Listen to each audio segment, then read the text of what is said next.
Mga kaigsuunan ko, adunay pipila ka mga Kristohanon na gusto og panalangin, pero dili gusto makigubat. Kini nga gubat, dili gubat pareha dito sa Middle East, pero gubat kini sa pag-angkon sa mga panalangin. Gusto og kalinaw, pero dili mainampuon. Daghang Kristohanon gusto nga magmadaugon, apan dili gusto og gubat. Daghan na mga Kristohanon gusto og revival, pero walay revival fire ang iyahang kinabuhi. Si Pablo nag-ingon, fight the good fight of faith.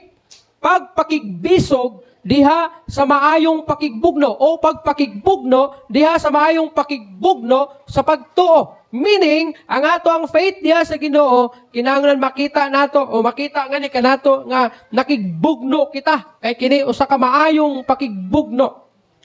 Now, faith is not passive. Unsa ang pagtuo? Ang pagtuo dili lang paghulat, pagpaabot, kundili ang pagtuo nagalihok kay ang pulong sa Ginoo nag-ingon, ang pagtuo nga walay buhat patay.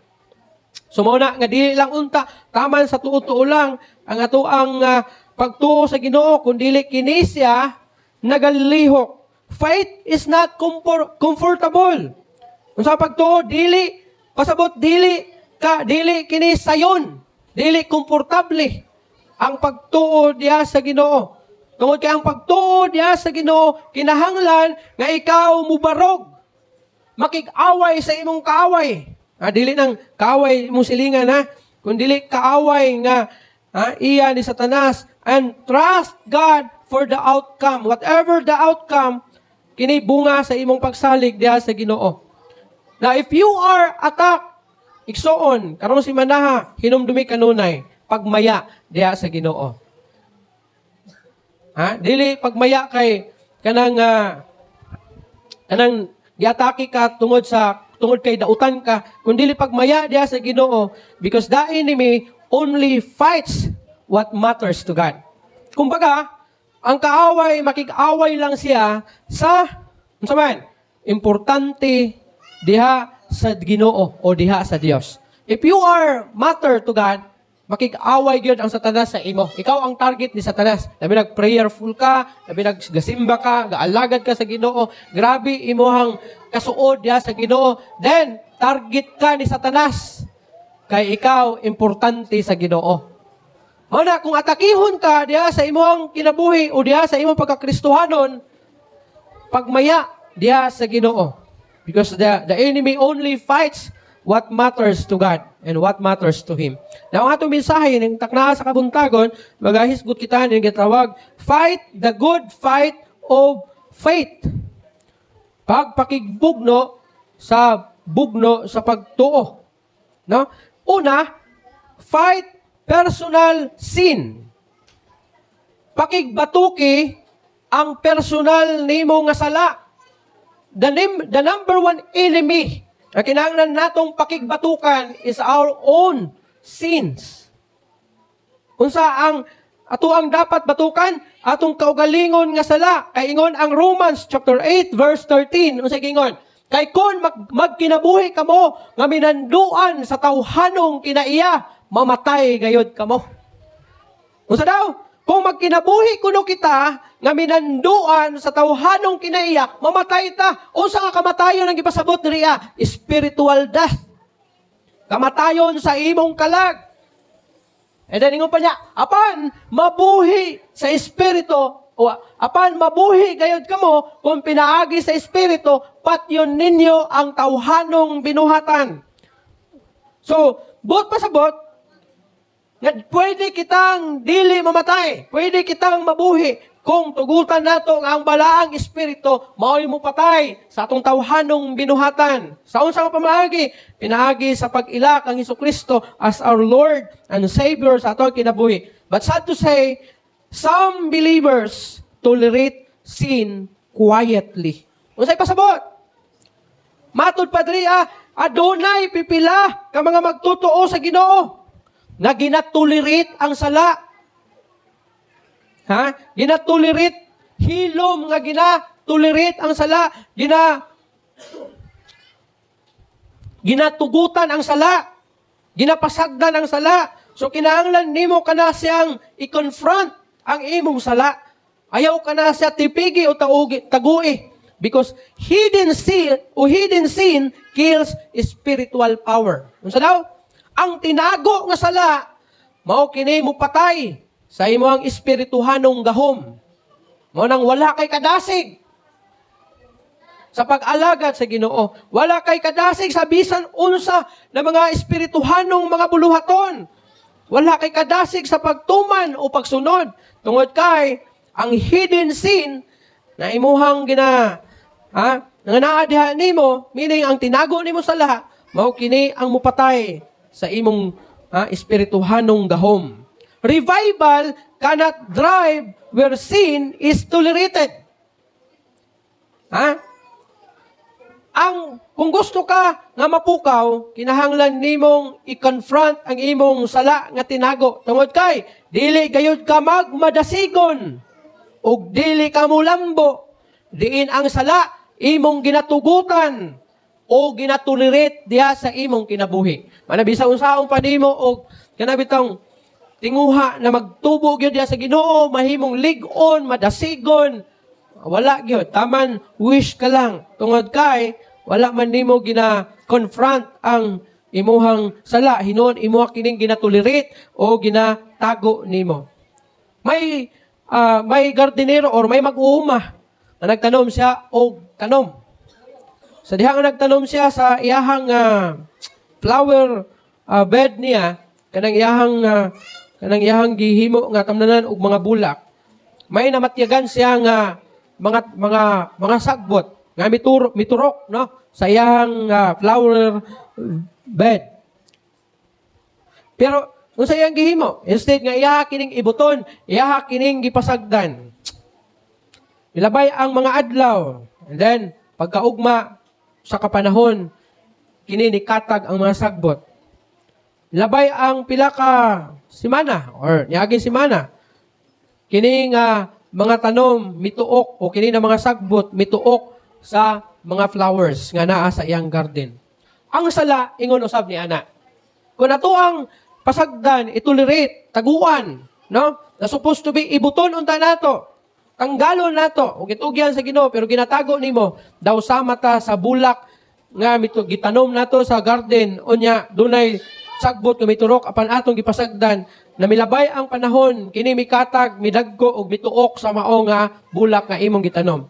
So kinahanglan nga imo dayon kining atimanon. Unsaon pag-atimanon? Unsaon pag-atiman? Limpisaan, orgunahan, o unsaon man nimo para lang matanggal ang mao nga mga sagbot nga miturok diha sa imong mga tinanom nga mga bulak. So ingon niya na atong kinabuhi, kinahanglan nga atong idil, atong atimanon pinaagi sa pagsugid, paghinulsol sa atong mga sala. Nganuman, ingon pa, do not let compromise spread. Ayaw gyud baliwala ayaw gyud ikompromiso ang sala diha sa imong kinabuhi kay kini mukaylap. So kinahanglan gayud na imuha kining hinulsulan. Repentance is your spiritual weapon. Para matanggal nimo kini siya, kinahanglan nimong mo-repent because mao na ang imong bugtong nga armas o hinagiban aron nga mapukan nimo ang sala nga diha sa imong kinabuhi. Ug ang imuhang confession, ang imuhang pagsugid, mao'y imuhang taming. So hinulsulan nimo, and then imuhang isugid, ang imuhang sala nga nahimo, nga diin mao'y imong taming, aron dili ka maigo sa atake sa kaaway. Ikaduha, fight for your family. Dili ni kanang pakamatyan nimo nga kinahanglan, dili ni kanang physical ha. Ako na'y matake sa imong pamilya kay of course, kinahanglan gyud imong protektahan, pero dili na maong akong pasabot. Ang pasabot na ko ani, bugno o pakig-away para sa imong pamilya diha sa espirituhanon nga bahin. Protektahan man nato atong family man gyud, pero di na mo akong pasabot. Ato bitong may nagkuan sa akuan, nanawag sa akua. Apil man gyud ang pamilya nako adto. Kay pamilya man gyud ako ang target niya sa iyang basig baon na siguro to siya. Unsa ba to siya? Adik ba to? Hubog ba to? O di mo tanong man pud manulti. Pero ang iyahang gisulti, o ang iyang bahad, apil akong pamilya na ako. Pagkaugma dayon sa'yo, subuntag, ingon pa niya. Oh. Pero, ang ingon nako nga, ano mahadlok man ko ni ini? Ha? Pero wala akong mulakaw para madto sa police station, kaya na akong family dito sa balay. Na as a father and as a husband, I should protect my family. Kung doon naman, kung tinudon man niya yung istorya. Pero, ang akong buot pasabot dirian na protektahan nimo yung family is espirituhanon. You need to protect your family diha sa ilang espirituhanon o diha sa inyong espirituhanon nga bahin sa inyong kinabuhi, ingon nga family. Si Joshua nag-ingon sa Joshua chapter 24 verse 15, kay alang kanako, sa gingon niya. Ha? Joshua man God? Wala. Sige, wala. Kay alang kanako, kay alang kanako, ako o ang akong panimalay mag-alagad sa Ginoo. Sa mga father nga naadria, sa mga husband nga naadria, kaya ba nimo nga moingon sa mga distractors, mga ining sa sala, salakto na pagkestro, kaya nag-school patag sala. Kaya ba nimo moingon nga basta ako o ang akong pamilya mag-alagad sa Ginoo? As for me and my house, we will serve the Lord. Si Joshua mingon ana, kaya naman, sa diha nga nakatabok siya sa Jordan River, o ang mga katauhan ngayang gidala na nakuyog nila ni Moses dito sa Egypt. Gi-confront niya, tungod kay nga naman, kini na mga tao, gusto silang ubalik sa Ehipto, o gusto nila nga simbahon tong ilang Dios sa ilang mga katigulangan. Ingon ni Joshua, ingon niya, kamo mag-igo. Asa naaran ninyo, kung mubalik mo sa Ehipto, o simbahon ninyo ang Ginoo nga naa dito o ang Dios sa inyong mga katigulangan sa tabok anang sapa. Basta ako, o ang akong pamilya mag-alagad sa Ginoo. Kaya ba nimong mag-decide para sa imong family na mag-alagad mo sa Ginoo? Now, family is your first battlefield. Kung sa imong pamilya, atong pamilya, mo ni ato ang unang panggubatan. And the enemy attacks the home first. Kanunay gid nako ning ginabalik-balik. Ha? Unahon gyud sa pag-atake ni Satanas ang atong panimalay, ang atong pamilya. Like our marriage. Gubaon ni sa kaaway kung dili ta makabantay. Our children. Gubaon ang kinabuhi sa itong mga kabataan. And even sa mga parents. Gubaon ang kinabuhi sa mga kinikanan. Para makapenetrate ang Satanas diya sa imuhang pamilya, kinahanglan kaniyang bungkagon ang imong pamilya. Now, kinahanglan nimo nang protektahan. You should protect your family. Ha? Kay kanang imong pamilya mao kanang imong battlefield. That's why kinahanglan gid nimo siyang protektahan. Now, how to protect your family? Para sa mga amahan, pray for spiritual leadership.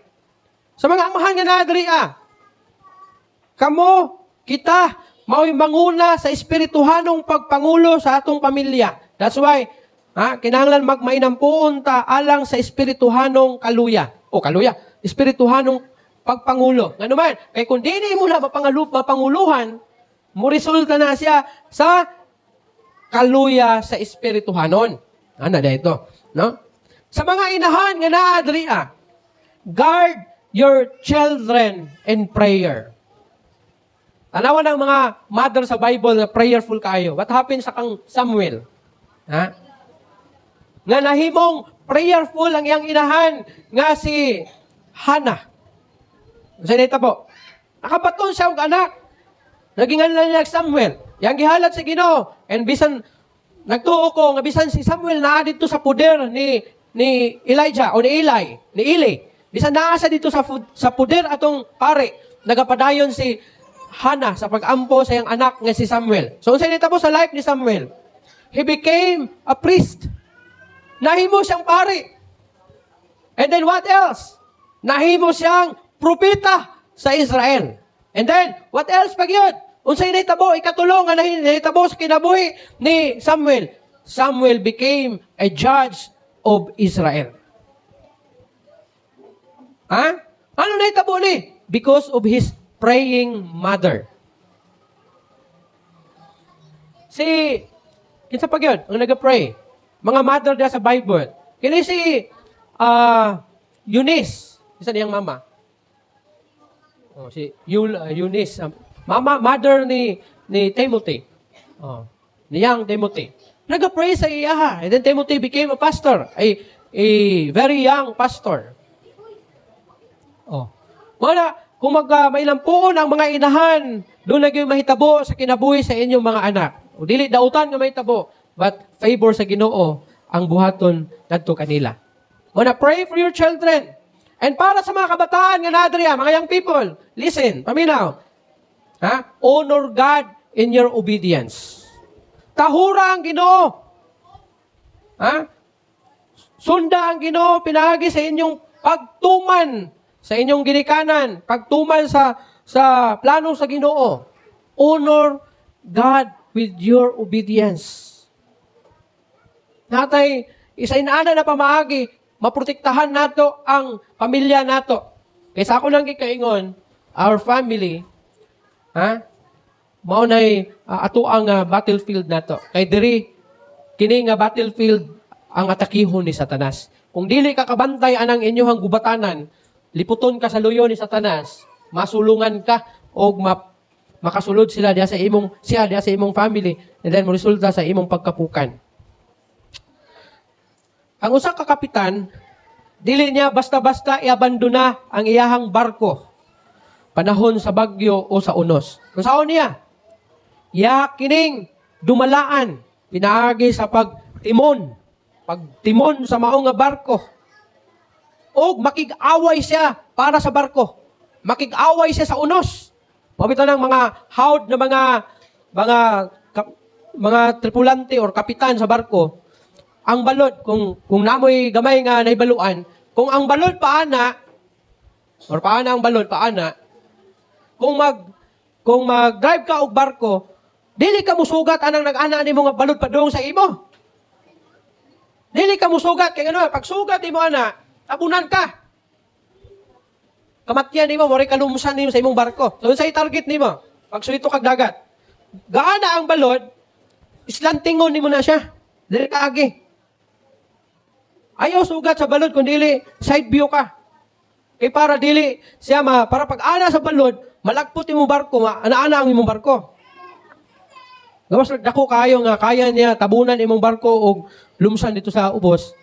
Pero, ang kapitan, dili na basta-basta moambak sa barko, niyabiyaan niya ang barko o ang mga tao niya sa barko. Because siya man ang bugtong nga nasayod. Unsaon pagpadagan sa barko, unsaon sa pagpakig-away sa mga balod diha sa kadagatan. Manang kita, ingon usab ni ana ta. Kita na mga amahan, sa mga father nga nadriya, sa mga bana nga nadriya, you are the captain of your spiritual home. We are the captain of our spiritual home. Nga na kung iabandonan nimo na nga espirituhanon nga bahin sa imong family, basin nun yung mapuka ng imong pamilya. Na naman, kanang mga barko nga mulayak, di pasayruhan or dili man di pasayruhan, kung biyaan na siya sa kapitan, imbes na apay maluwas ana, mga matay kinatanan, kung may kabalo mo drive mo handle ng barko, mutudlog asa siya pagion. Nanay mo drive siguro maganaana, pero naghulat pa po na sa usay mando sa kapitan sa iyaha, liko ka, dito ka padulong. Ayaw dali, dito, liko. So, ang nag-drive po sa barko, ana-ana na siya. Kung biyaan mo na tawahan na, patakara niya pagiyon ng barko, hurot yung mo kamatay. Kita na mga father, kita na husband, diya sa balay, we are the captain of our spiritual home. So, we should fight for it. Makig-away ta.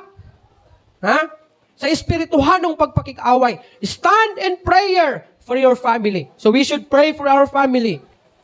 And speak life daily. Pamingon speak life daily, yung sabi pasabot ana. Ayaw sige, imbita og Satanas sa imong balay. Dili na silingan nimo Kanang, ako pasabot ba? Ayaw sige pamalikas, kaya ang pagpamalikas, diya sulod sa balay, kaya invite ka ni Satanas. Dili na silingan nimo. Tanan na mga cursing words, diya sulod sa balay, mao na siya ang mahimong sundo ni Satanas. Yung kasi imong anak, yawa ka. Matay imong anak, nahimong yawa. Di, masabi pasapot anak. Musuod yun ang yawa Imong anak nakita ni mong yawa siya. Demonyo, Satanas. Ingon nimo imong bana nga yawa, patay na. Madugay, yawa gid mong bana gyud. Ha? Satanas ka. Ha? Asa man kagabi natakaw. Man kakauli, napatay na. Ha? Speak life daily diya sa imong panimalay and declare God's protection. Ang prayer mao na siya ang pader. Lig-on nga pader diya sa imong pamilya. Kung guba ang prayer, guba ang pader diya sa imong pamilya. And lastly, fight with spiritual weapons. Unsa daw? Pakig-away gamit ang espirituhanong hinagiban. Kay spiritual battle man atong gisgutan. So, unsa atong pakig-awayan? Unsa atong gamiton? Espirituhanon pod na mga butang. Gawas lang. Gisulong ka sa imong silingan nimo, gidalhang kag sundang. Ngita na po kag sundang. No? Pero strong imong prayer, pag ingon pa lang nimo, matumba ka, in Jesus' name. Matumba siya. Nagdasag sundang, natugan sundang, okay ra. Fight with spiritual weapons, pakig-away gamit ang espirituhanong hinagiban. 2 Corinthians chapter 10, verse 2, verse 4. 4. Nga 5 man na, lagi tama. Dili. 10:4. Ingon sa kundili sa gahom sa Dios, nga mao ang hinagiban, mao kana ang among gigamit sa pagpildi sa sayo nga mga katarungan sa mga tao nga mapahitas-on og dili mo tuo sa mga gitudlo sa Dios. Ang imong Bible verse, Bible scripture gigamit, gisumpay gina siya 4:5. Pero sa uban na mga sa pana Bible sa tawag ana gibulag na sila. Pero say gamiton daw nimo, ang gahom sa Dios mao ang among hinagiban. Mao kana ang gigamit sa pagpildi sa sayop ng mga katarungan. So, sa gigamit nila, aron sa pagpildi sa mga sayop ng mga katarungan, gahom sa Dios. Your weapons are not programs or gimmicks. Nilibot pasabot nga, mo adto ko sa mga activities, mapil ko sa mga activities, programs, then, mapildi na ako ang kaaway. Dili, oy. Dili mo mapildi ang kaaway, oy. Inagi lang sa pagsimba, mapildi ni mong kaaway. Hindi mo mapildi ang kaaway, oy. Mo simba pang kaaway. Ayaw, tanaw sa imong tapad. Mo simba pang satanas, oy. Ay, mo kumpiyansa. Kay parehong istorya ba nga, ningon ang nagpahambugay ang Ginoo si Satanas. Kung asa gyud ang ilahang mga sumusunod. Ingon ang Ginoo nga, ingon ng Satanas nga, sige, pataghanay tagkinsa gyud ato ang kisay mas daghan nato og followers. Basig ga TikTok siguro to silang duha. Ana din si Jesus nga, sige. Padaghanay, sige. Ana din Satanas. Sige, ako una. Asuroy na Satanas sa mga sabungan. Matag Domingo, mas grabe mang simba sa bungan. Ana din Satanas nga. Kita ka ng daghang sakyanan diya, mga tao, kadungog ka ng mga sakit. Ato ta. Sulod sila dito. Kita ka nila. Ako ani. Mga followers ako ani. Manang ayaw mong sabong-sabong, kay maangkon mo Satanas. Adto na po sila dagat.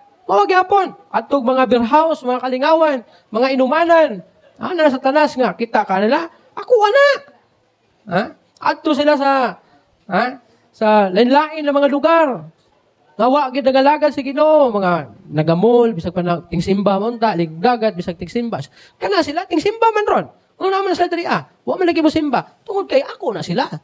Okay dito na ako dito na portin dagana. Ingon na pud ingon Satanas nga, ikaw asa man ni mana pud Ginoo.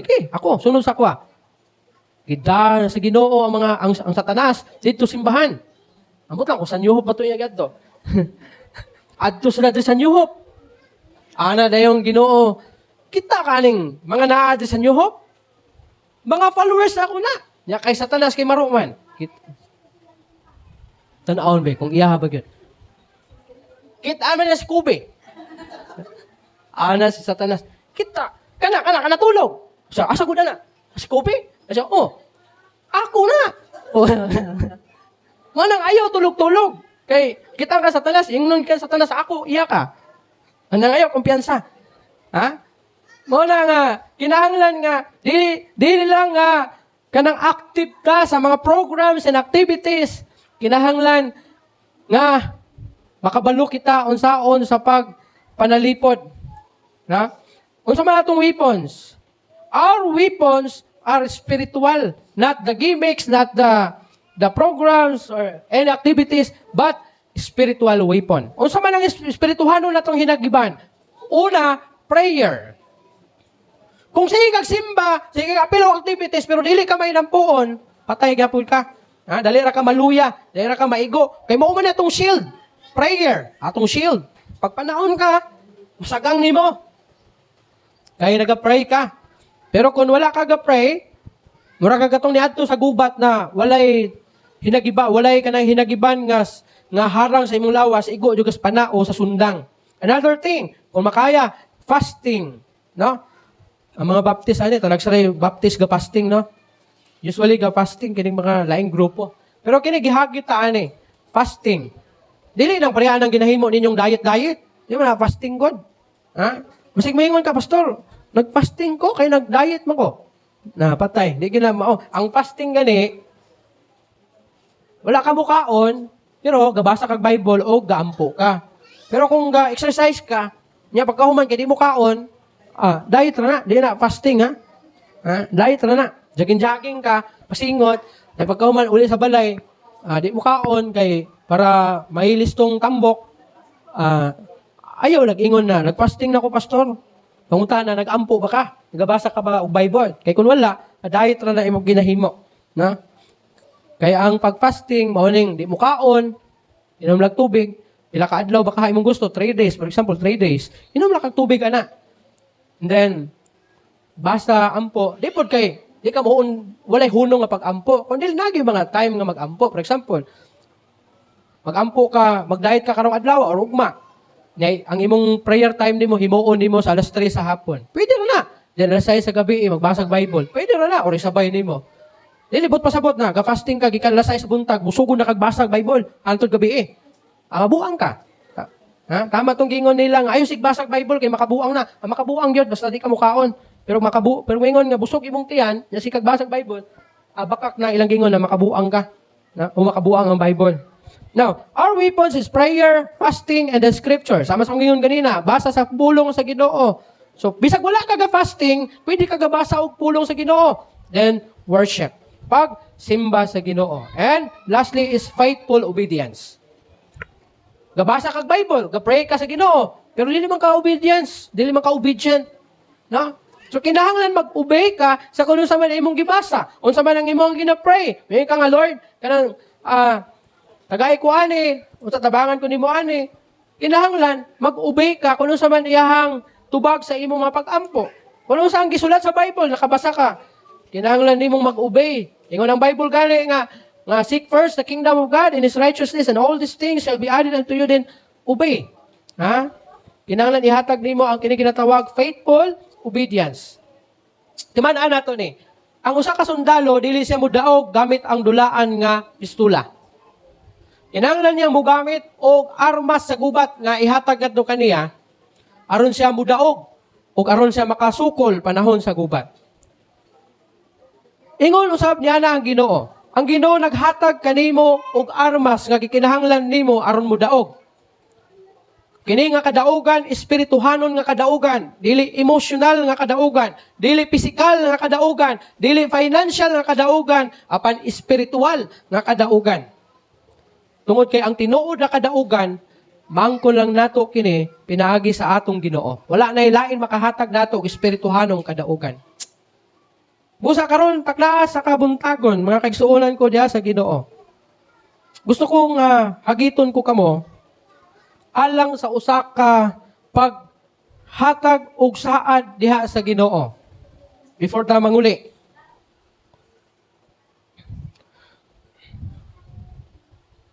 Gusto nako nga matag usa ka ninyo mutindog, mubarog diha sa espirituhanon na bahin. Tungod kay ang atoang gipakipaggubatan is espiritual na pagpakigubat. Sa mga lalaki nga nadriya, sa mga amahan, sa mga bana, barog and declare you will fight for your families. Sa mga women, sa mga mama o sa mga inahan nga naadri declare that you will fight for your children, for your homes. Sa mga young people nga naadri barog and declare you will fight for your destiny. Giyangin ako ang tanan sa pagtindog. Sunda ko ninyo, I will not quit. I will fight sin with repentance. I will fight for my family with prayer. I will fight the good fight of faith. I will claim victory in Jesus' name. Mag-pray ta. Father, we choose to fight and we reject compromise. Nakig-away mi sa sala, pinaagi sa imong pulong, Ginoo. And we fight for our families and our homes. Dasiga mi, Ginoo, ug pakalayuha pagbalik ang among kasing-kasing this week, Ginoo. And let your power, your spirit, empower us to win the good fight.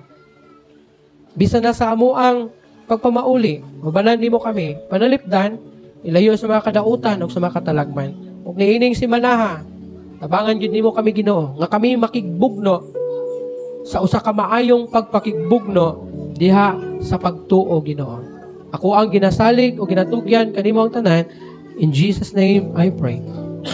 Hinaot ang gugma sa atong Ginoo Kristo, ang kalinaw ug ang pakig-ambit makig-uban kanato hangtod sa walay katapusan. Pinaagi sa ngalan sa Amahan, sa Anak, sa Espiritu Santo. Amen. Amen.